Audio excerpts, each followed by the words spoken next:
now looking at part 2 of Reason Eclecticism, which deals with external evidence. And the way I want to begin this is to compare internal and external evidence. First of all, we've looked at intrinsic and transcriptional evidence, and in some places it's quite subjective as to how valuable that's going to be to tell us what the original wording is. But at times, internal evidence can be very, very objective. But all of it is somewhat subjective, and we have to admit that. At the same time, the manuscripts are not objective data themselves. They are errant copies, all of them, of the infallible and inerrant Word of God.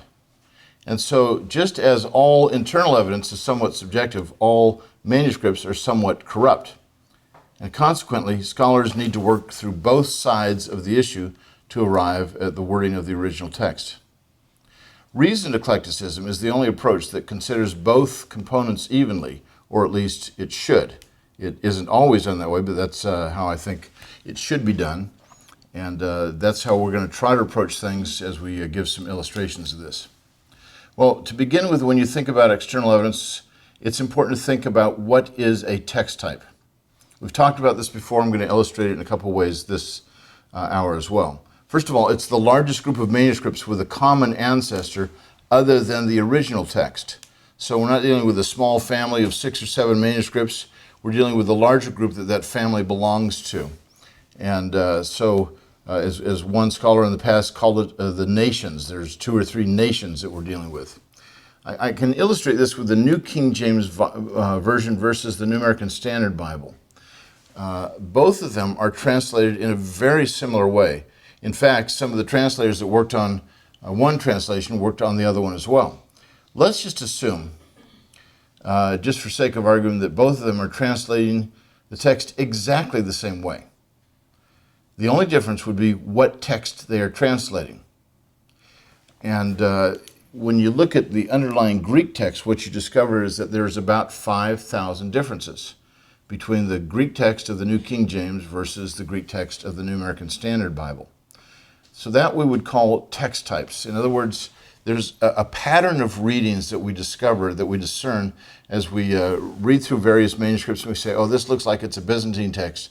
This looks like it's Alexandrian. But you always have to verify that by saying, do I find early Alexandrian manuscripts that have this? Do I find early Byzantine manuscripts that have this? That tells you what the text type is. So understanding text types or text forms or family groupings, if you will, goes a long way toward understanding how external evidence works. Now, I've shown this chart before, but this will help you to think about this again. Hort's genealogical argument, he's essentially saying that after the original New Testament was written, it was copied both in the Western archetype that we should put in quotation marks. The Western text really was spread throughout the Mediterranean world, and it was a much looser text form. Sometimes we don't even want to call it a text form. It's so loose. We have a number of church fathers in the East and the West that use it. And then there's the Alexandrian archetype, where we know that in Alexandria, Egypt, they did a very careful job of copying classical texts, and almost surely the scribes who copied Christian texts would have applied the same kind of methods. Both of these go back deep into the 2nd century. To Hort's integrity, we can say that he recognized that the Western text was very ancient. Now, he didn't like the Western text. He wanted everything to be Alexandrian, if at all possible. In fact, for the last section of Luke's Gospel, he has 8 readings that are found only in Western manuscripts, not in Alexandrian, and he thinks those are authentic. So rather than saying there's an Alexandrian interpolation, that is an addition by the Alexandrian, he speaks of the Western as having a Western non-interpolation. He can't bring himself to criticize Aleph and B, his 2 favorite manuscripts, but he can say the Western did not interpolate in this case. It's one of those classic humorous statements that textual critics know about. So you've got the Alexandrian and Western both done in the 2nd century, and then the Byzantine apparently was put together early in the 4th century based on Alexandrian and Western manuscripts. And we've discussed this especially in an earlier lecture where we talked about Westcott Hort and the dethroning of the Textus Receptus. Essentially, this is valid, although we're going to make some modifications to this when we discuss Matthew 24:36 in a later lecture.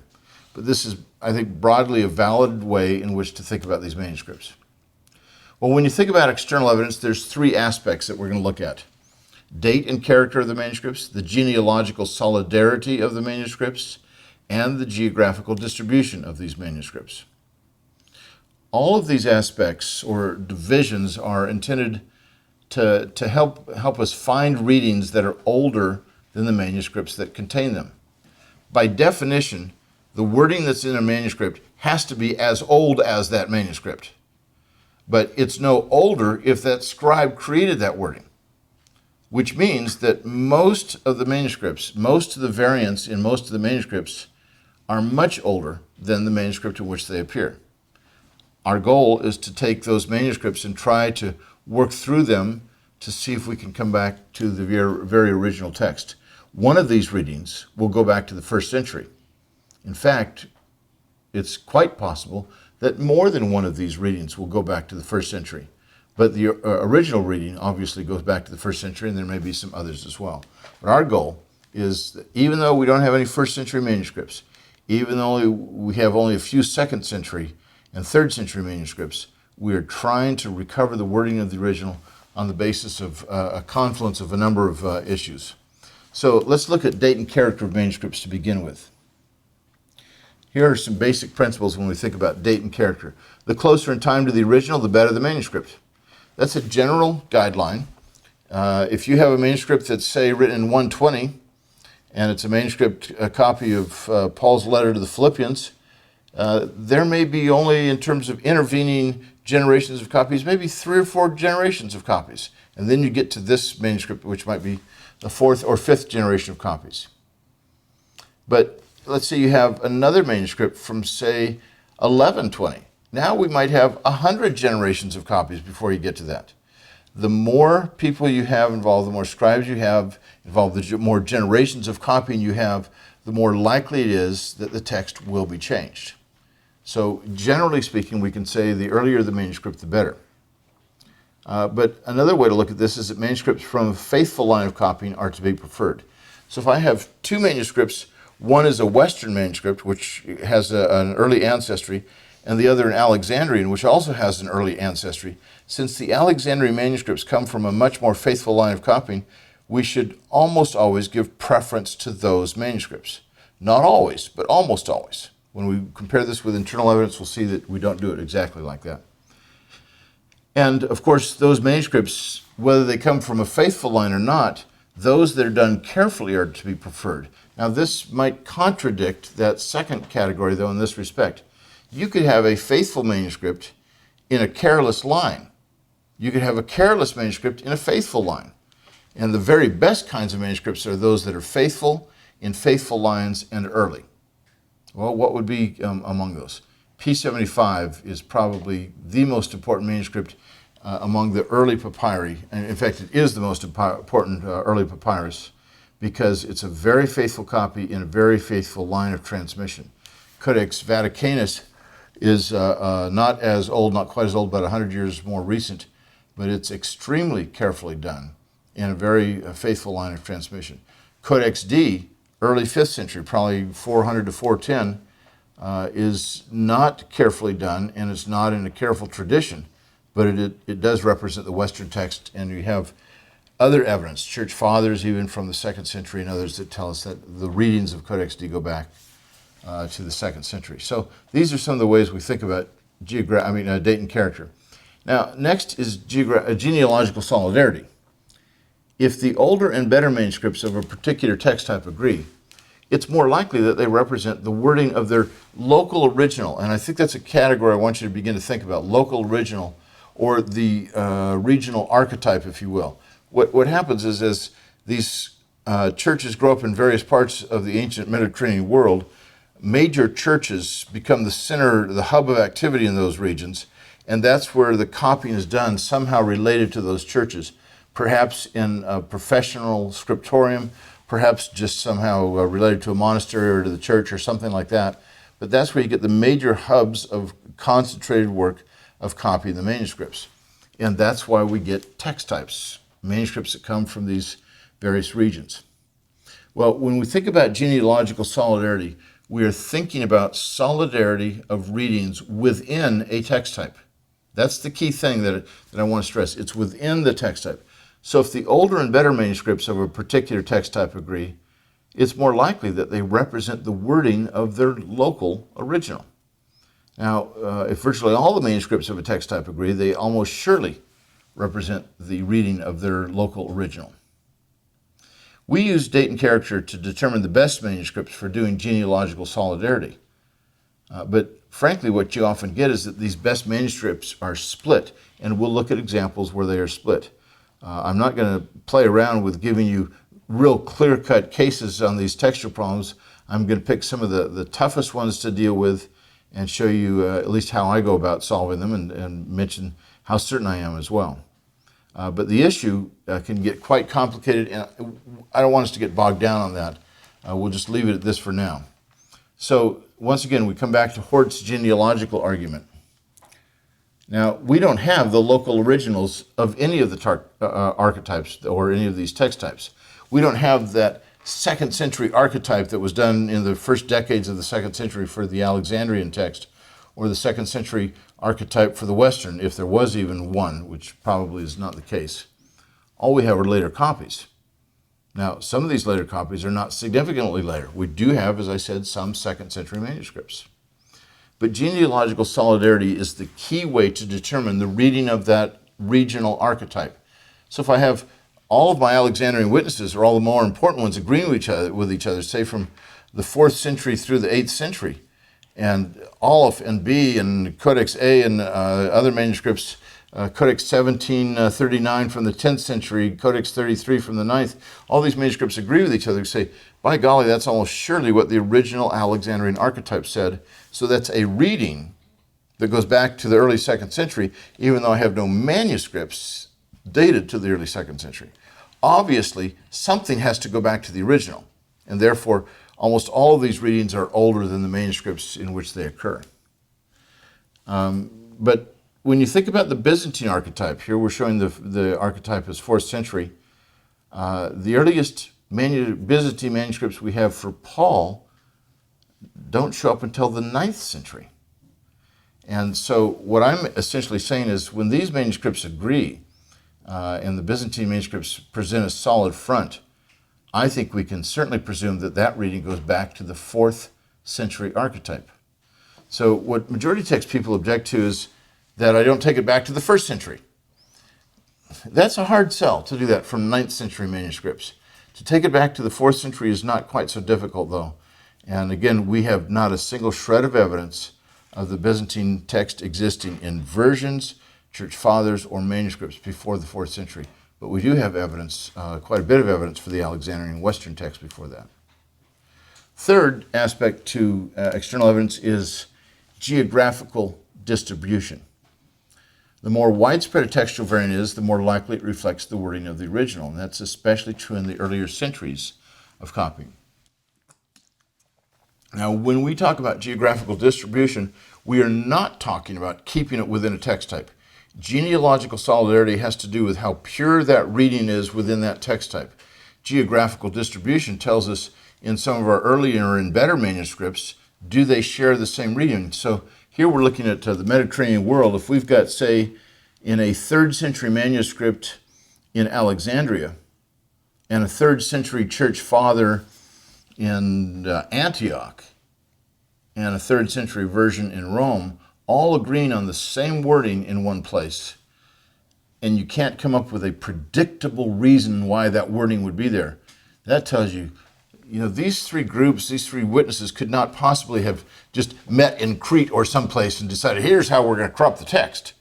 It has to go back to an earlier ancestor, and when you have that kind of geographical distribution over non-predictable variants, it goes back very early, almost always to the 1st century, and almost always is considered an authentic reading, that is, goes back to the original text.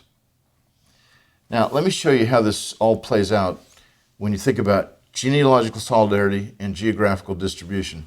This is a bit complex, but I think you get the picture. If you think of genealogical solidarity as these vertical columns, the Alex, the Biz, the West, the Alexandrian text, the Byzantine column, Byzantine text, Western text, And if you look on the left side, I'm giving basically the centuries. It's obviously not to scale. But what I'm also showing is how long manuscripts in these text types lasted, what their beginning was, and where we stopped seeing them. The Alexandrian manuscripts we see beginning in the 2nd century through the 10th century. After that, it's like they don't exist anymore. The Western manuscripts, as early as the 2nd century, at least in church fathers, and up through the 9th century. The Byzantine doesn't start in the 2nd. We don't see it till the 4th, and not the beginning of the 4th, but it goes all the way up to the 15th century. So that shows you within each column, with each vertical column, you're dealing with a text type. How pure is the reading within those manuscripts to represent that archetype? So if I have my best witnesses in the Alexandrian, I say that goes back to the 2nd century. Same with Western. With Byzantine, I can only take it back to the 4th century. Don't have any evidence that it existed before then. But then geographical distribution has to do with, do I find a reading in a church father or a version or a manuscript in the Alexandrian text in the 3rd or the 4th or the 5th century saying that agrees with the Western? That gives me distribution. But after the 4th century, geographical distribution is not going to be as helpful. And the reason for that is that the manuscripts began to assimilate to the Byzantine standard. Why did they do that? Well, Constantine changed the capital of his empire to Constantinople. The New Rome is what they called it to start with. And he orders 50 Bibles to be produced for the capital, all in Greek, that Eusebius is supposed to put together. It Christianizes the empire, but especially Constantinople in Turkey and in Greece. That's where you get the strong influence of Christianity in the Greek-speaking world. Well, that's going to start having an impact on the rest of the manuscripts. So as time goes on, they're going to start to conform to that imperial standard, as Kurt Aland calls it.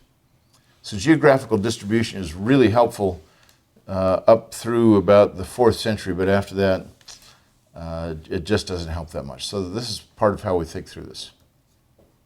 Let me give you some illustrations to make this more concrete. Mark 1:2, we've talked about this before, in Isaiah the prophet versus in the prophets. In Isaiah the prophet is found in the best Alexandrian and Western witnesses.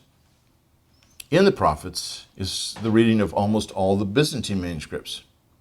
So what this tells us is we can be pretty sure what the local originals or the archetypes of each text form were. Since the Alexandrian and the Western go back to the 2nd century, in Isaiah the prophet is at the latest a 2nd century reading. And the geographical distribution for it is strong. Would you have a scribe in the 2nd century create in Isaiah the prophet in one part of the Mediterranean world, and then another scribe in another part of it create that same reading? It's not a predictable variant, but in the prophets is a much more predictable variant. So we have strong geographical distribution. We also have most of the early versions having this.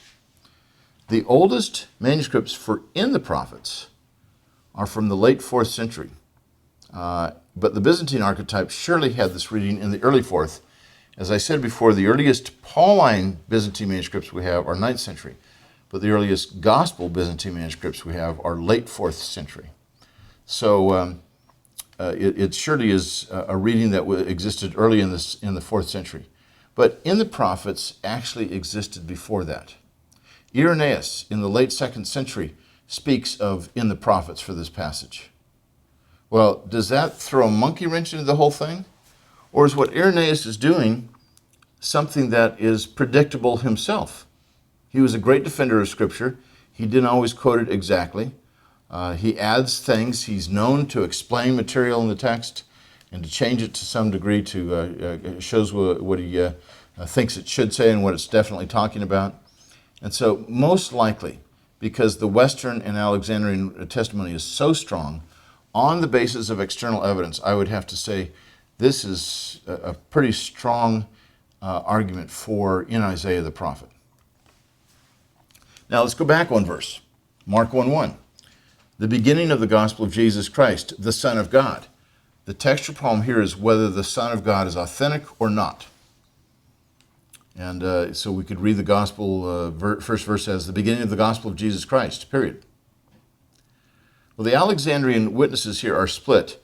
And I've said before, and I'll say it again, all other things being equal, the Alexandrian manuscripts are going to be preferred. But all other things are not equal most of the time, so you've got some issues. Like sometimes they're split. So how do you choose? Sinaiticus, Codex Aleph, lacks the phrase, the Son of God. But Vaticanus, Codex B, and other Alexandrian manuscripts have it. So how do we choose between those two? Vaticanus is normally preferred over Sinaiticus, but we have to look at all of the evidence and not just say, oh, I like B, so I'm going to go with that. The Western and the Byzantine manuscripts are solid for the Son of God phrase.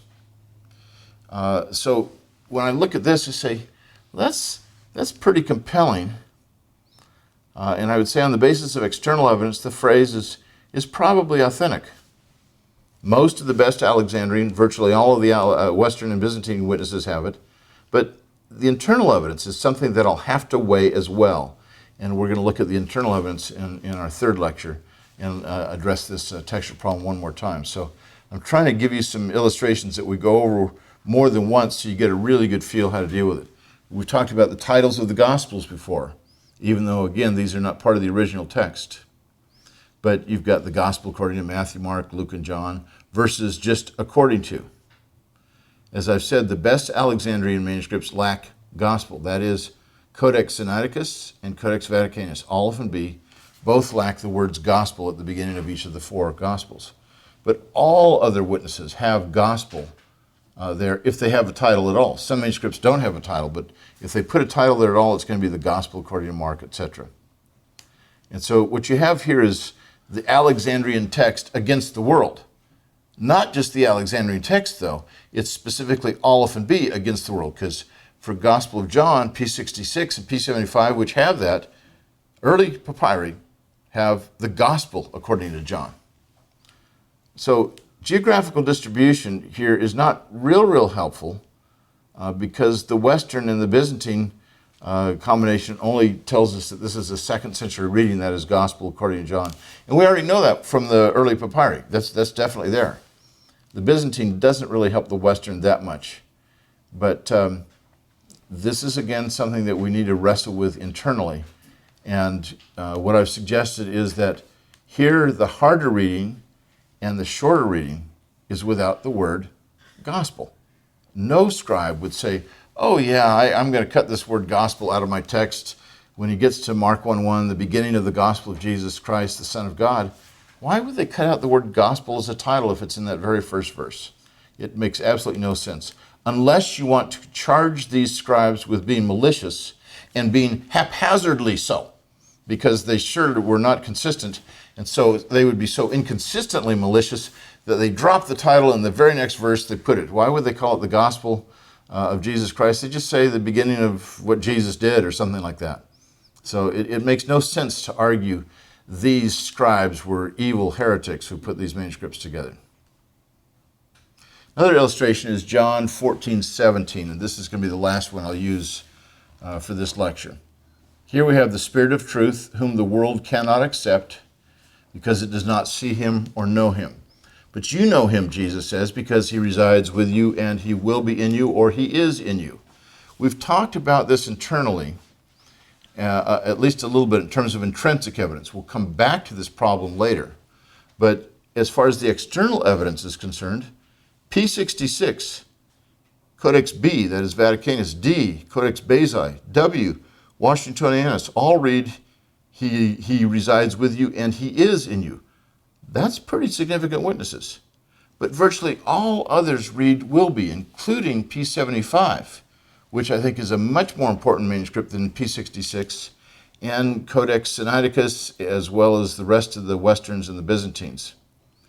In fact, the Alexandrian is split, but the Byzantine and the Western are solid, except for D, which goes against it. But most of the Westerns are for will be. I would say at the same time, when I look at this internally, if I think in terms of transcriptional probability, I go in one direction. And this is the problem you have with solving these text critical problems, is that sometimes the external evidence seems to be in conflict with the internal, or the transcriptional is in conflict with the intrinsic. How do I solve those problems? We still have to always ask the question, which reading explains the rise of the others the best. And when I can work through those issues, that's when I can come to an answer. So I'm going to leave this one until our third lecture on practicing reasoned eclecticism, and we'll see how we would resolve it that way. So let me give you a conclusion then to the external evidence under reasoned eclecticism. External evidence has to do with the material witnesses, that is, the manuscripts. When we speak of manuscripts, we're talking about the Greek manuscripts, the versions, the ancient translations of the New Testament and church fathers' writings. Literally millions of man-hours, that's no exaggeration, it's probably closer to tens of millions of man-hours, have been expended on the examination of these witnesses in the last 300 plus years. Scholars have poured their lives into this. Some of these scholars, they get so excited about this field, that's what they do for their entire career. That's just, it's stunning. And to get some people who don't know Greek, who say, well, the King James Bible is the only inspired text, the ignorance is so profound. It is simply sad to see that, frankly. And I hope those people can understand we're not dealing with a malicious set of manuscripts or evil heretics that are working on this. We're dealing with learned scholars, some radically evangelical, some not so, some not Christian at all. But we're all wrestling with the evidence. And we have learned that the witnesses must be weighed, not counted. It doesn't matter how many manuscripts you've got on your side. It matters the value and the weight of those manuscripts and the date and the character and how they fit in with their text type and things. The examination of date and character, genealogical solidarity, and geographical distribution is key to understanding the value of the witnesses. And then using internal and external evidence in combination requires some finesse and some imagination. And that's how we're going to do all that in the last lecture on reasoned eclecticism and how we practice it. Thank you very much. The greatest stories, the greatest events, the greatest people, the personalities, struggles, bad guys, good guys, all kinds of stuff are filled in our heritage. But most importantly, our heritage is about finding God. Because we believe that we, as Tim prayed earlier, are indwelt by the Holy Spirit. We believe that there have been many people before us that have been indwelt by the same Holy Spirit, and that we have a connection, a spiritual DNA, if you will, that we go back and we find that, and we find inspiration, we find hope, and we find the challenges that they've gone through, and we don't have to relive things and the mistakes of the past. Yeah.